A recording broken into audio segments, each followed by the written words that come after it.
மக்கள் ஒரு 4-5 வாரத்திற்கு முன்ன ஒரு சபை என்னை விரும்பி ஊழியத்திற்கு அழைத்தது. அவர்கள் என்னை 3 நாட்கள் ஊழியத்திற்கு அழைத்த பொழுது பகல் வேளையில் அபிஷேக கூட்டம் நடத்தணும் பாஸ்டர், வரங்களுக்கு அடுத்த காரியத்தில் சபையை நடத்தணும் அப்படின்றான். அப்ப நானும் சொன்னேன், சரி நான் ஜோம் பண்றேன், நான் வரேன்னு. அப்ப காலையில அதற்காக முயற்சி பண்ணி ஜோம் பண்ணா ஒரு எல்லைக்கு நடத்திக்கிட்டே இருக்கேன். ஆவியானவர் ஜனங்களை தொடுகிறார். அந்நிய பாஷை அடையாளத்தோடு அபிஷேகம் பண்ணப்படுகிறார்கள். ஆண்டவருடைய ஒரு விடுதலை, ஒரு மாற்றம், ஒரு அசைவு சபைக்கு வருது. ஆனா ஒரு குறிப்பிட்ட எல்லைக்கு பிறகு செகண்ட் லெவல், ஒரு வரங்களுக்கு நேராய், ஒரு விடுதலைக்கு நேராய், ஒரு தெய்வீக அதிகாரத்துக்கு நேரா அப்படியே நான் டிராவல் பண்ணி போறேன். நான் சபை நடுவே நின்றுட்டு இருக்கிறேன். ஆவியானவர் சொன்னார், அப்படியே சொன்னார், நீ மேடைக்கு போ, இந்த சபையின் அனுபவத்திற்கு இது போதும் அப்படின்னு சொன்னார். அப்ப இந்த வார்த்தையை கேட்ட உடனே மேடைக்கு வந்து பாட்டு பாடு ஜோம் பண்ணி முடிச்சு நான் என் பாட்டுக்கு வந்துட்டேன். நான் வீட்டுக்கு ரூமுக்கு போய் தேவ சமூகத்துல ஜோம் பண்ணி, ஆண்டவரே ஏன் இந்த வார்த்தைக்கு அதுக்கு மேல என்ன போக விடல, அதுக்கு மேல ஏன் என்ன போக விடல? அந்த பிள்ளைகள் இன்னும் அபிஷேகத்துக்குள்ள நடத்தி இருக்கலாம், வரங்களுக்குள்ள நடத்தி இருக்கலாம், வல்லமைக்குள்ள நடத்தி இருக்கலாம், தேவ கிருபைக்குள்ள நடத்தி இருக்கலாம். அப்ப பரிசுத்த ஆவியானவர் எனக்கு சொன்ன காரியம் நடத்தி இருக்கலாம், ஆனால் தகுதி இல்லாதவர்களின் கைகளிலே தேவ கிருபை சென்றடையும். அல்லேலூயா. என்ன? தகுதி இல்லாதவர்களின் கையில் தேவ கிருபை சென்றடையும். அப்ப உடனே பரிசுத்தன் அப்ப கேட்டு, அப்படியே ஆண்டவரே என்னன்னு கேட்கும் பொழுது ஆவியானவர் சொல்லுகிறார், லௌகீக இச்சையிலிருந்து இந்த சபை வெளியே வரவில்லை. ஆடம்பரத்தில் இருந்து எப்பொழுது சபை வெளியே வருமோ இனி கிருபையில் வளரும். அல்லேலூயா. லௌகீக பார்வைகள், லௌகீக பேச்சுகள், இந்த உலகத்திற்குரிய ஜீவியம், நான் சொல்ல புரியுதா?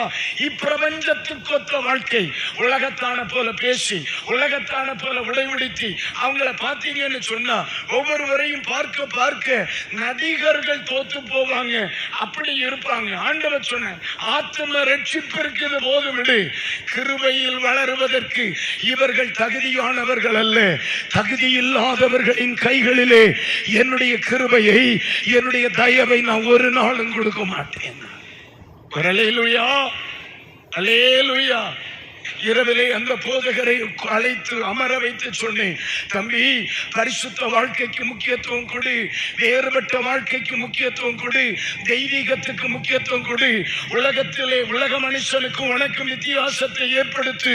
இல்லை என்றால் உன் சபை இதுக்கு மேல வளராது.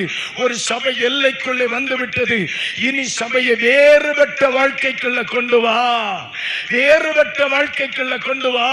உலகத்தில் வேறுபடட்டும், வஸ்திரத்தில் வேறுபடட்டும், பேச்சில் வேறுபடட்டும், வாழ்க்கை முறையில் வேறுபடட்டும், அவன் ஜீவியத்தில் வேறுபடட்டும். இனி உன் சபை கிருபையில் வளரணும்னா வேறுபட்ட ஒரு வாழ்க்கையில வரணும். வந்தா மட்டும்தான் என் கிருபை, என் வரம், என் அபிஷேகம், என் தெய்வீகமான மாற்றங்கள் என் பிள்ளைகளுக்கு வரும். அல்லேலூயா. எத்தனை பேருக்கு நான் சொல்றது புரியுது? ஏன் சபை ஆண்டவர் இன்னும் பரிசுத்தத்திற்கு நேரம் அழைக்கிறார்? ஏன் சபை ஆண்டவர் இன்னும் தேவ திட்டத்திற்கு நேரம் அழைக்கிறார்? தம்பி, நீ பிரவேசிக்க வேண்டிய ஒரு மகிமையான எல்லைக்குள் நீ போக முடியாம இருக்கிறதற்கு காரணமே உனக்குள் இருக்கிற உலக ஆசை என்பதை நீ மறந்து விடாது. ஒரு எக்ஸாம்பிள் பரிசுத்த ஆவியானவர் சொல்லுகிறார். ஏதேன் தோட்டத்திலே இருக்கிறார்கள் ஆதாம் ஏவாள். அவர்களுக்குள்ளே ஒரு பாவம் வந்ததினாலே கர்த்தர் அவர்களை தோட்டத்தை விட்டு வெளியே, தோட்டத்திற்குள்ளே சில சம்பவங்கள் நடைபெறுகிறது. ஆனா பைபிள் தெளிவா சொல்லுது, ஆண்டவர் தோட்டத்திற்குள்ளே மறுபடியும் ஒரு வேலியை வைத்தார். என்ன வேலி தெரியுமா? ஜீவ விருட்சங்கள் இருக்கிற இடத்திற்கு போய் அவன் பறித்து புசித்து மறுபடியும் மரணம் இல்லாதவனாக வாழ்ந்து விடாதபடிக்கு, ஒரு எல்லைக்கு உள்ளே இனி அவன் கடக்க கூடாதபடி கர்த்தர் வேறொரு வேலியை வச்சாரா இல்லையா? அப்போ உலக சிநேகம் இருக்கிறது வரை, பாவம் இருக்கிறது வரை, உலக சிற்றின்பத்தை குறித்த நாட்டம் இருக்கிறது வரை, தெய்வீகம் என்கிற ஒரு எல்லைக்குள்ள ஒரு மனுஷன் போகவே முடியாதவர்கள். உங்கள்கிட்ட பேச்சு அல்லேலூயா. சத்தமா சொல்லணும் அல்லேலூயா. ஆர்ப்பரிப்பா சொல்லணும் அல்லேலூயா. நான் பாடு ரட்சிக்கப்பட்டு ஞானஸ்தானம் பெற்று அபிஷேகம் பண்ணப்பட்டு அந்நிய பாஷை பேசுறேன். இதோடு கூட முடியல வருது. தெய்வீக அதிகாரம் என்கிற ஒரு எல்லை இருக்கிறது. தேவ கிருபை என்கிற ஒரு எல்கை இருக்கிறது. வரங்கள் என்று சொல்கிற ஒரு எல்கை இருக்கிறது. தெய்வீக பிரகாசம் என்கிற ஒரு எல்கை இருக்கிறது. அந்த எல்லைக்குள் போக வேண்டுமானால் இந்த உலகத்தில் இருந்து தன்னை வேறுபடுத்திக் கொண்ட ஒருவனால் மட்டுமே போக முடியும். பாவத்தில் இருந்தும் உலகத்துக்கொத்த ஆடம்பரத்தில் இருந்து எவன் ஒருவன் வெளியே வருவானோ அவனால மட்டும் அந்த எல்லைக்குள்ள போக முடியும்.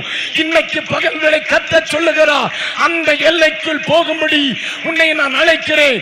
இன்னைக்கு பகல் வேளை உன்னுடைய வாழ்க்கையை அர்ப்பணித்தால் உன்னை ஆவிக்குரிய வாழ்க்கையினுடைய அடுத்த எல்லைக்கு உன்னை கூட்டிட்டு போவேன். Hallelujah. Praise the Lord. Praise the Lord. Hallelujah. என்னை கேட்கிற தேவனுடைய பிள்ளைகளுக்கு சொல்லுகிறேன், காலத்தை பார்த்தால் போதகர்கள் ஆக வேண்டிய அநேகர் இன்னும் பச்சளம் குழந்தைகளை போல் இருக்க காரணம் என்ன?